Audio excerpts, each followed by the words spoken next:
Real Madrid have spent billions chasing footballing greatness, but does spending big guarantee the best players? Well, today we'll explore the stories of the club's 15 most expensive signings, why they were worth the massive fees, how they performed for Los Blancos, and whether they delivered glory or flopped. Starting with someone who many believed was robbed of the Ballon d'Or, Vinicius Jr.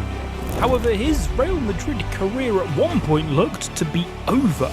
It all began in 2017 when Real Madrid made waves by committing £39 million to sign a 16-year-old Brazilian from Flamengo. At the time, many questioned the absurdity of such a high price tag for someone so inexperienced. But Real Madrid saw the future.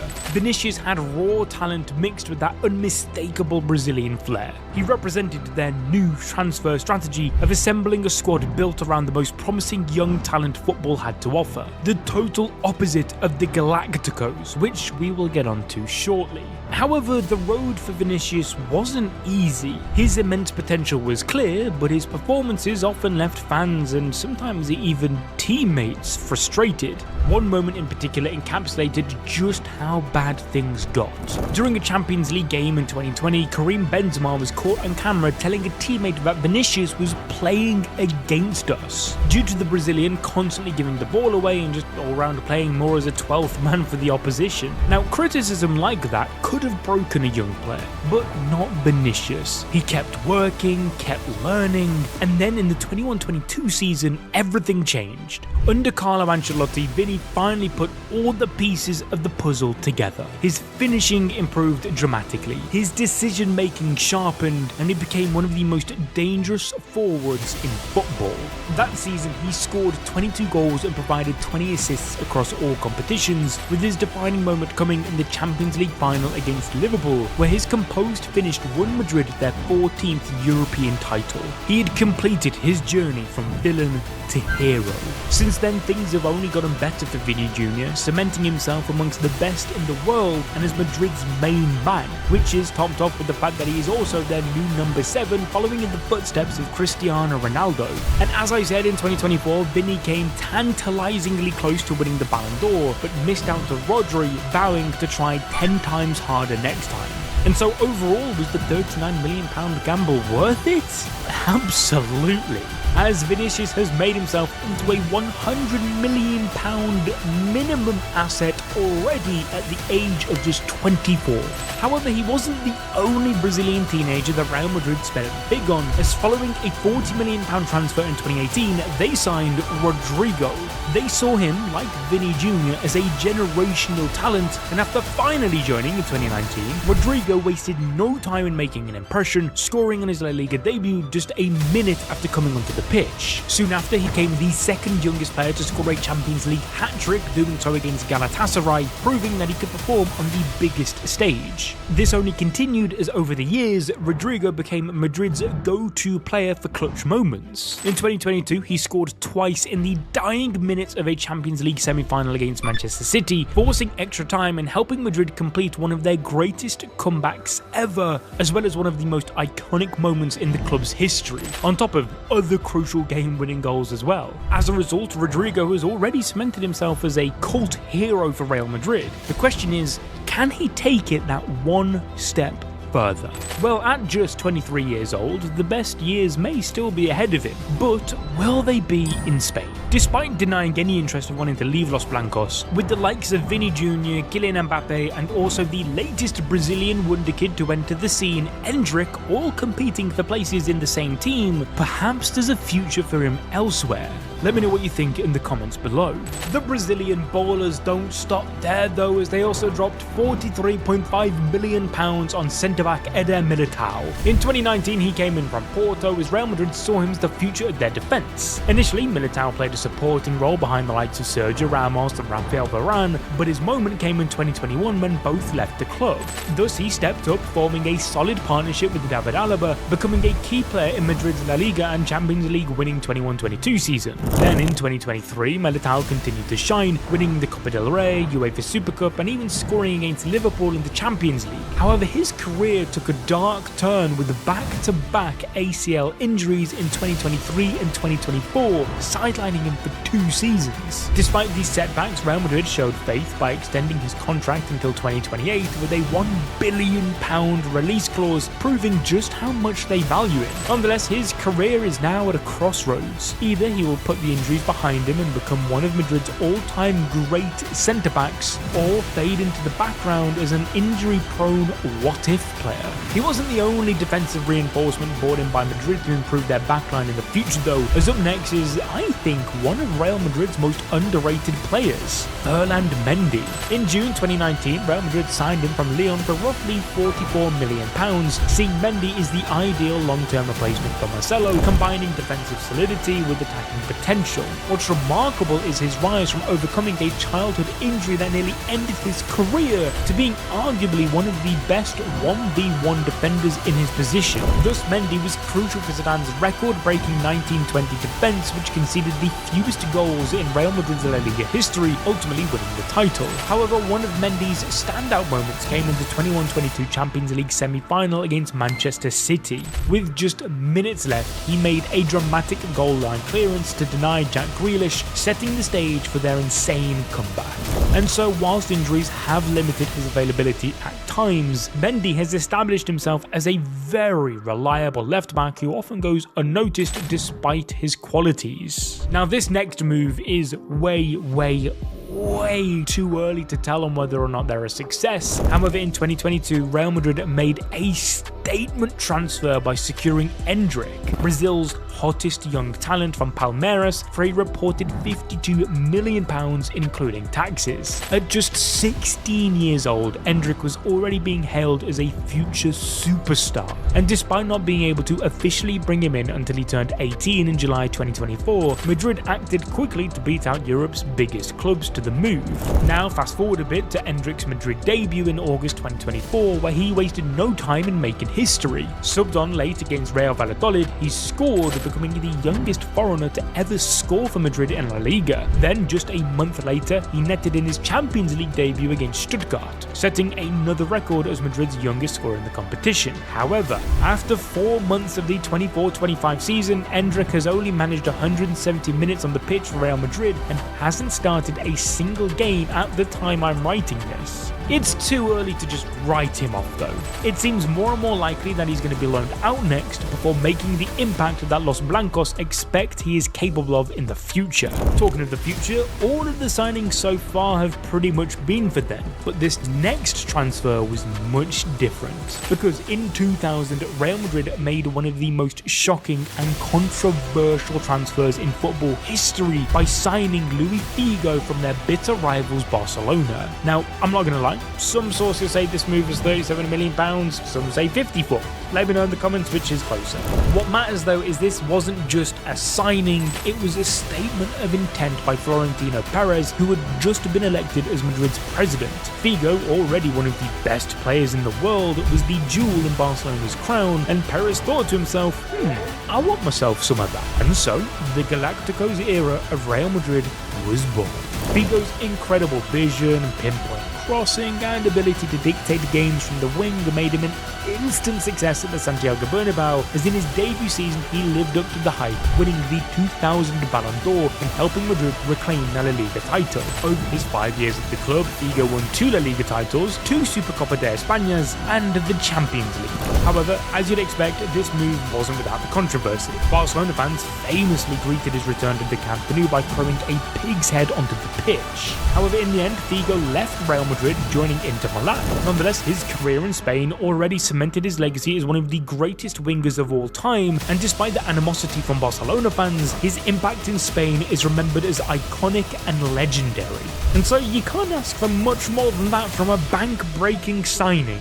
The same, however, could not be said about Luka Jovic. Real Madrid signed him in the summer of 2019 for a whopping £52 million, hoping, like Militao, Vinny, Rodrigo, etc., he would be the future of their team. part of their young Galacticos per se. After all, the Serbian striker had just scored 27 goals for Eintracht Frankfurt, and so it made sense why he was lined up to eventually replace Karim Benzema. However, Jovic's time at Madrid didn't quite go as planned. He struggled to adapt to the team's style and couldn't find any consistency, scoring just 3 goals in 51 appearances. Thus, it should come as a surprise to nobody that in 2022, Madrid cut their losses, letting Jovic move to Fiorentina on a free transfer. And well, just look at his Wikipedia entry for his time in Florence. Yeah, I'm not gonna lie, this guy's kinda stinky. After just 1 year there, he moved on to AC Milan on another free transfer, signing a 1-year contract, and well, it's safe to say that he's never gonna become the striker that Real Madrid hoped they were signing. We move back to the Galacticos though next, as in 2009, Real Madrid made waves by signing a Brazilian superstar Kaka from AC Milan for an eye-watering £60 million, making him the most expensive player in the world at the time, though only for a few weeks until Cristiano Ronaldo joined, but more on him soon. Like CR7 though, Kaka was already a Ballon d'Or winner and one of the best players on the planet. Thus, Madrid saw him as a key piece in their Galacticos 2.0 project. But despite being one of the most entertaining to watch and technically gifted players of his generation, Kaka's time at Real Madrid didn't quite live up to the hype. Injuries disrupted his rhythm and he struggled to find his best form in a team loaded from back to front with talent. And whilst he had flashes of brilliance, he never quite reached the same levels he showed at Milan. Over 4 seasons, he scored 29 goals in 120 appearances, which for a player of his caliber felt a bit underwhelming to many, ultimately ending with a free transfer back to Milan in 2013. Overall, his Madrid spell wasn't a total disaster like Jovic. However, with the expectations being a lot higher, you could argue it was more disappointing. Much like James Rodríguez. After all, Real Madrid splashed out a massive 63 million quid to sign him from Monaco after James lit up the 2014 World Cup, winning the Golden Boot with 6 goals, including that iconic volley against Uruguay. At just 22 years old, he was seen to be the next big thing, and at first, the move looked to be a success. James scored 17 goals and provided 18 assists across all competitions, becoming a fan favourite at the club. But after Carlo Ancelotti left in 2015, he struggled to find any consistent form under the new managers, only made worse by injuries and competition from stars like Isco and Luka Modric, limiting his minutes further. Because of this, James was loaned to Bayern Munich, where he had moments of brilliance, but again he didn't quite rediscover his peak. Thus, when he returned to Madrid in 2019, he remained on the fringes before leaving permanently for Everton in 2020 to rejoin with Carlo Ancelotti. Yeah, I still can't believe that happened. Nonetheless, this is a signing that wasn't just sad for Real Madrid fans, but football fans in general. I mean, damn, James was meant to be the one. He was meant to be their new Zinedine Zidane. You see, in 2001, Real Madrid shattered records to sign him from Juventus for a staggering £70 million, making Zidane the most expensive footballer in history at the time. And so, like you'd expect for a player of that price and quality, Zidane was the crown jewel of the Galacticos era. After all, he had already won the World Cup and the Ballon d'Or, and it wouldn't take long before Zidane made memories in the white shirt, as in his first season he delivered one of the most iconic moments in football history, scoring a goal so breathtaking it's often called the greatest in Champions League history. However, there's a couple still to come up that might have something to say about that. Nonetheless, the following years were also a great success for Zidane, before eventually playing in his farewell match in May 2006, where Madrid fans unveiled a banner reading, "Thanks for the magic." You have to be a truly special player to get that kind of love from the supporters of the Santiago Bernabéu. And so the squad also honoured Zidane with commemorative shirts, with him going on to score in the 3-3 draw. But possibly the most incredible twist to his Madrid story was that it wasn't over. He returned to Madrid as a coach, leading them to 3 consecutive Champions League titles between 2016 and 2018.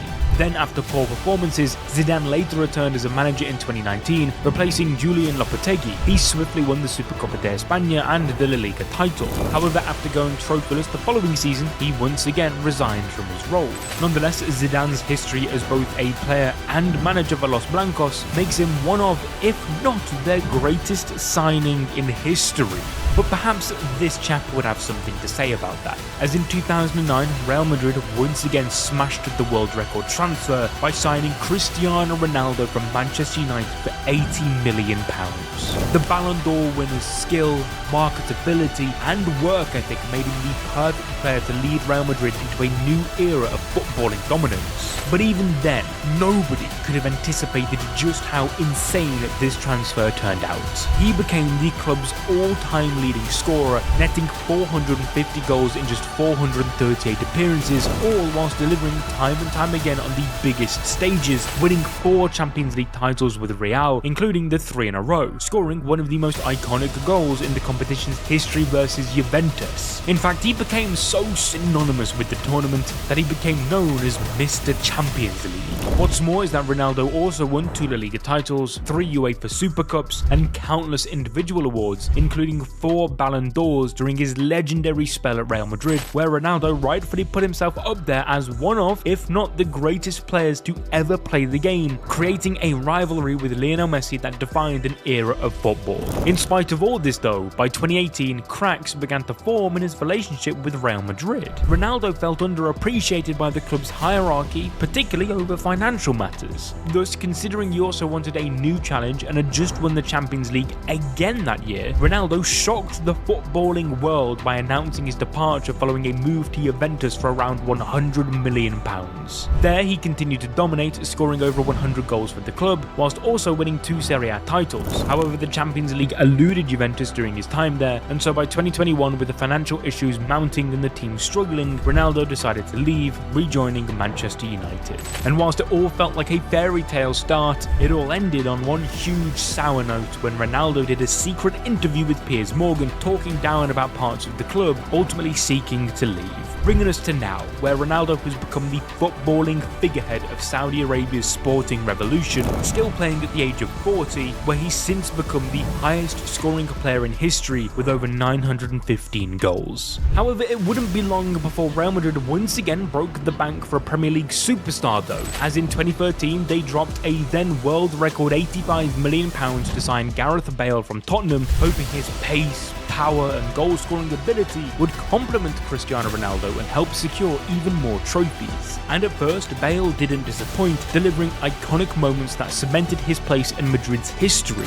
His stunning solo goal against Barcelona in the 2014 Copa del Rey final and his decisive header in the Champions League final that same year helped the club claim their long-awaited La Decima. Then in 2018, Bale reached his peak in Madrid's famous 3-1 Champions League final win over Liverpool. Coming on during the second half, he scored twice, sealing the victory with what is to be the best goal scored during a Champions League final, and probably one of the most iconic goals in the history of the sport already. By this point, Bale had won 4 Champions League trophies and proven himself as one of the best big game players in the world. However, despite delivering in these key moments, cracks were beginning to show. Injuries disrupted his consistency, and he often found himself out of favour with managers like Zinedine Zidane. Bale's work rate and commitment were also questioned, especially in comparison to Ronaldo. His refusal to engage with fans or the media in Spanish made it harder for the supporters to then connect with him, whilst his passion for representing Wales seemed to overshadow his club career. The infamous Wales Golf Madrid in that order banner after a Wales match in 2019 became a symbol of what many Madrid fans saw as a lack of respect for the club. Thus, injuries combined with his sporadic performances made it harder for Madrid fans to forgive when he consistently delivered brilliant displays for Wales. It was as if his physical issues didn't seem to affect his ability to play for his country, leading to accusations that he was simply using Madrid as a training ground for international duty. All of this culminated in Bale's Madrid career ending in 2022, leaving behind a complicated legacy to say the least. On one hand, his 106 goals, 15 trophies including 5 Champions League titles, as well as some of the most important goals in Los Blancos history, places him amongst the club's all-time greats. But on the other hand, His perceived lack of commitment, long stretches of injuries, and apparent lack of care for the fans meant that Bale's time at Madrid is looked back on in disappointment a lot of the time. Nonetheless, I fucking love this guy. But hey, my opinion aside, Real Madrid also spent a whopping £85 million to sign Tchouaméni from AS Monaco, making him one of the most expensive midfielders in history. At just 22 years old, he had already established himself as one of Europe's best young talents, hence why Real Madrid saw him as the perfect long-term replacement for Casemiro, part of their plan to transition from the legendary midfield trio of Casemiro, Modric and Kroos to the future. However, adapting to Real Madrid's intense expectations and playing style took a bit of time. Nonetheless, by his second season, Tchouaméni began to show the world why he's considered one of the best young defensive midfielders, partnering seamlessly with other young Galacticos like Camavinga and Bellingham. And so, was he worth the £85 million? Well, that is a lot of money, and he is still young. That being said, if Tchouaméni continues to grow at the rate that he's been going thus far, he will most certainly go down as a successful signing. The same you would expect to be said about Jude Bellingham. He cost Real Madrid £88.5 million. And so first off, why did they even want Bellingham that badly? Well, that's easy. He is a generational talent whether you like it or not.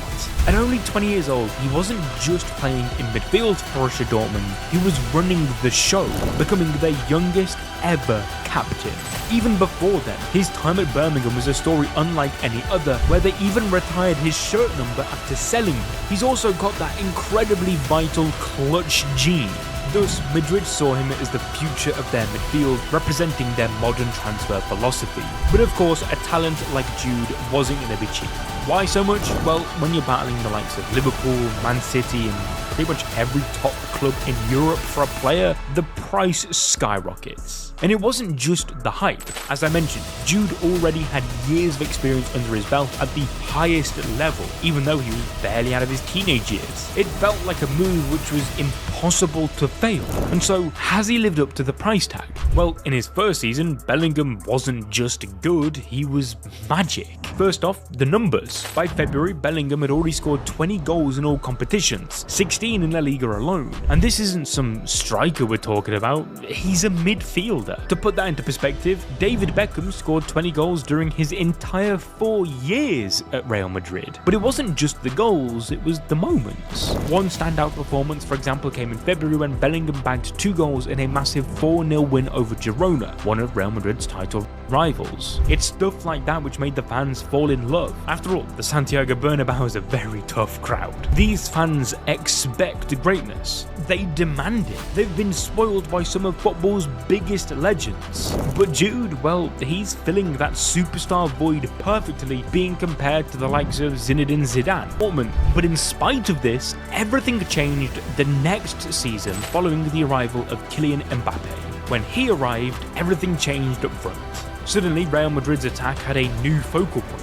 Now that shift pushed Bellingham into a deeper midfield role. As a result, Jude had less freedom. Where he was once running into the box, scoring goals and basically playing like a second striker, with Mbappe's arrival, a lot of that space that he was granted disappeared. As a result, the goals and assists did too. Instead of building around Bellingham's strengths, Madrid began funneling everything towards Mbappe, and the numbers reflect that. His goal scoring rate dropped significantly after Mbappe's arrival. Pair this with the fact that modern footballing fans began to view Jude Bellingham as a big-headed know-it-all, acting up for the cameras type player, and well, some began taking a dislike to him completely. That being said, Jude's inevitability eventually kicked in. You see, Real Madrid began to experience a few injuries, but this allowed Carlo Ancelotti to revert more to the system that he used the year before, and so just like that, Bellingham was back amongst the goals, finding the form which made him Madrid's star boy. Something which was supposed to be the case for Eden Hazard.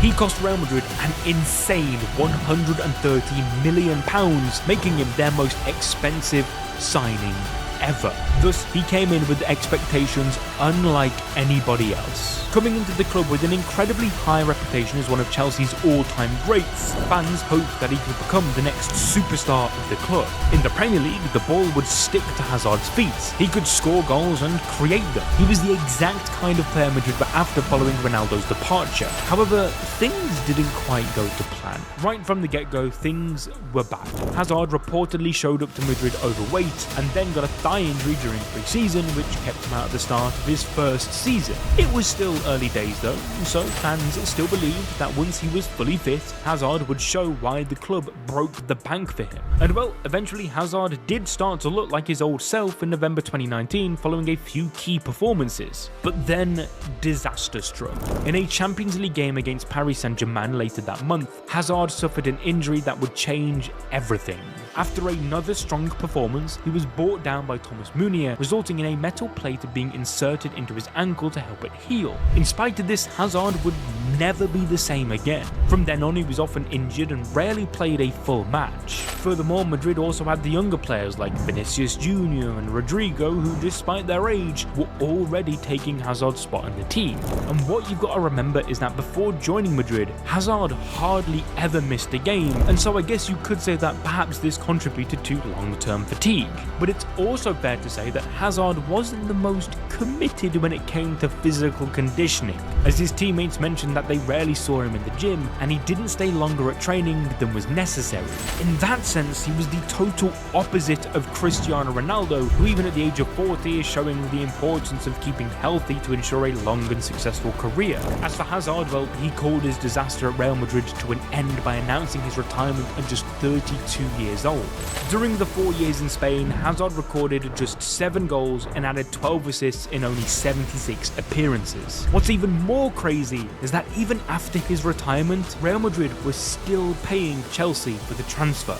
Thus, it is no surprise that despite being their most expensive player ever, many regard him as their worst. Now, if you enjoyed this video, please leave a like, subscribe and ding that notification bell. And whilst you're at it, you may as well check